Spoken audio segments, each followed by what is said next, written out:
So I think to give yourself a fighting chance is an amazing concept, and it's so key and so important from a preventative point of view and a solutions point of view. And if I break them down, there is not much different between the two, because you do something to prevent it and it'll make you stronger and healthier. If you don't do it and now you're in the fighting darkness moment, you need to do the same strategies to be able to help cure it as well.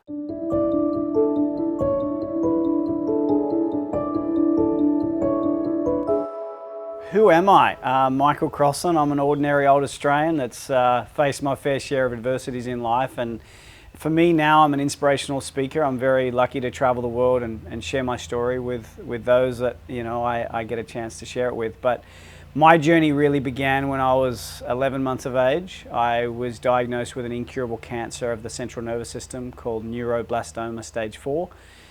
Doctors said no chance of survival, take me home and allow me to live the next few months with my family. Fortunate enough, my mum didn't want to know what the chances were of me dying. She just wanted to know what the chances of me surviving were, and they gave me a 96% death rate, and she grabbed hold of the 4%. As you know, I really believe that hope is one of the most powerful words in the English dictionary. And if we can instill hope into the lives of those that are feeling hopeless, those that are lost, those that are alone, I think the courage that they can find so deep within themselves can lead them to light.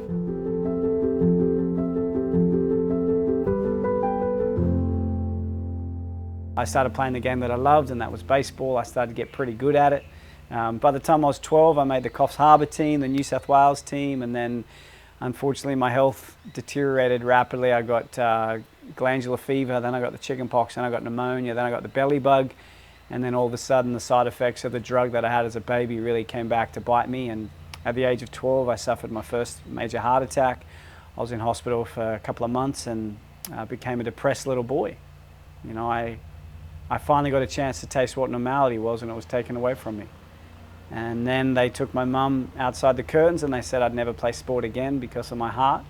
And fortunately enough, she came through and told me that everything was going to be okay. And 2 years later, I made the under-16 Australian Expos team. I flew to America and I got to play over there, listen to my national anthem, watch the flag get raised, do everything that people told me I'd never be able to do. I signed a scholarship when I was 17 to live in the States and play ball, and unfortunately my health deteriorated. I couldn't continue over there. I came back to Australia.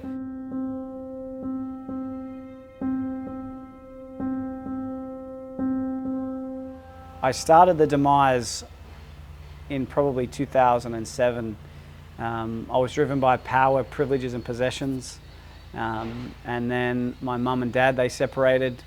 I invested all my mum's money right before the global financial crisis hit. I lost all of her money. Then I got really sick. I got bacterial meningitis, got fluid on the brain, then I had Bell's palsy. And that's when I hit rock bottom. That's when I lost the desire and the will to continue to fight. And I think the two greatest days in one's life is the day we are born and the day we discover why we are born. And for me, that was the moment I finally discovered why I was born. But what's so important is having a beautiful big heart, and that's when I wanted to give back to the world.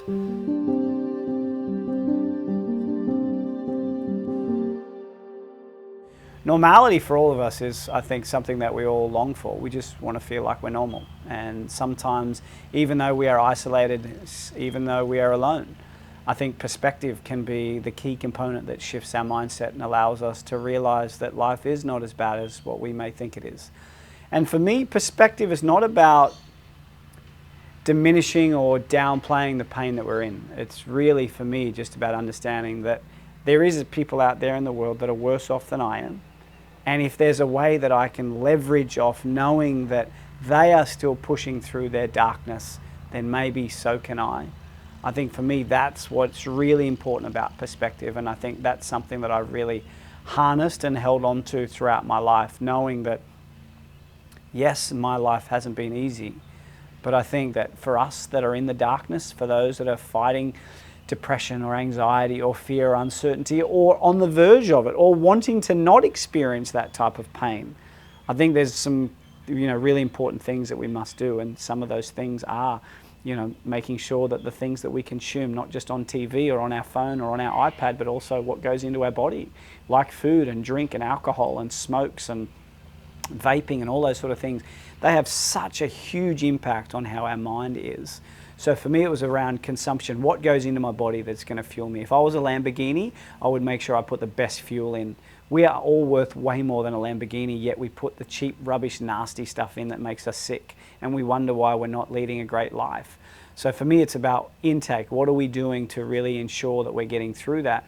And then secondly, from a physical point of view, again, it's about being active. It's about activating your mind and your body and your soul and your spirit every single morning. Get up and do something that your body might not want to do to ensure that you can push through the challenges that may present themselves throughout the day. So I think from a preventative point of view, make sure you surround yourself with positive, optimistic people that have the courage and have the desire to grow and develop and invest and want to lead a great life. The Dalai Lama was interviewed and they said, what does meditation give you? And he says, oh, it's not what meditation gives me, it's what meditation takes away from me. That's so important. It takes away fear and anger and frustration and anxiety. So for those that are at that point of view, where they might be on the cusp of, dealing with something really challenging, or they're in the depth of the darkness, I really challenge you to delve into that space and try and find a platform of meditation or a type of meditation that serves you, that slows your mind down. We have 80,000 thoughts a day and 70% of them are negative. And we wonder why we can spiral down a little dark rabbit warren and be a victim. There are tools and strategies out there, but God helps those who helps themselves. So don't wait for somebody to find the solution for you. Make the effort to go out and find it for yourself.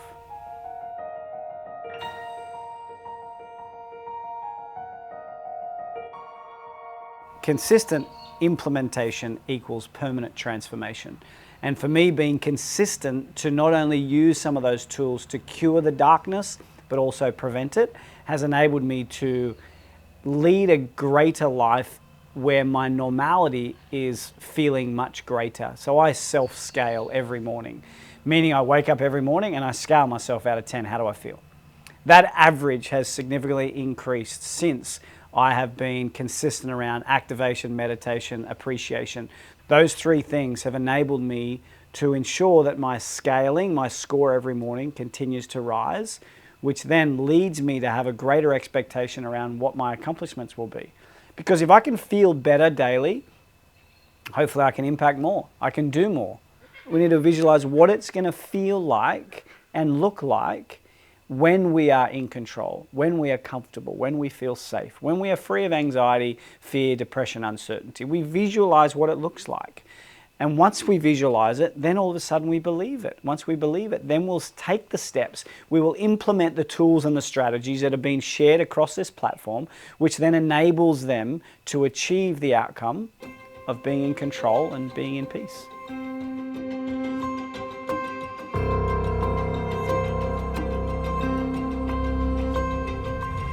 I'm at a place now in my life where I'm very happy and very comfortable, but I still don't know what's next. I don't know what's around the corner. I don't know what the world's going to throw at me.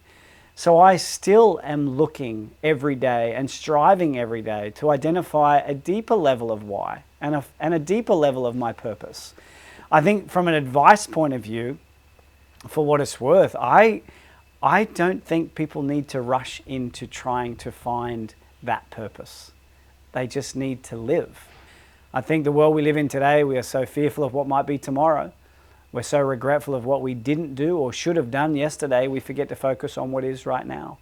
I think the more that we can be present, I think the more that we can live in the moment, the more that we can live for the now, then I guess we won't have the regret of yesterday or the fear of tomorrow. I think we all need to understand that we are as young as we will ever be.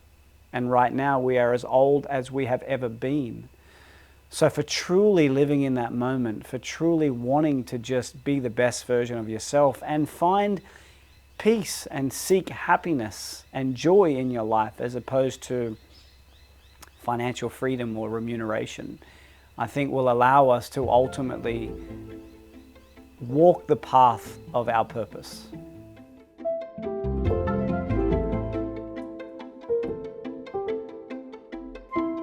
I've realized the worth of all human life is not what we do or who we know, but by who we are.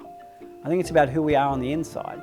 It's not about the fame, and it's not about the glory, and it's not about the success. It's about the person that you are of a nighttime when you lie in bed by yourself, or you brush your teeth and you look back at yourself in the mirror and know that you are a really great human being. And that, for me, is what allows me to rest of a nighttime. I know that I'm not going to have the world love me, respect me, and appreciate all the things that I do. And that at the end of the day is something that I'm fine with. Because for me, I just want to strive every day to be the best that I can be, and know that I'm doing my best to not allow the weight of the words of others to really land, but the weight of my words to land on me, so that I can be the best me that I can be.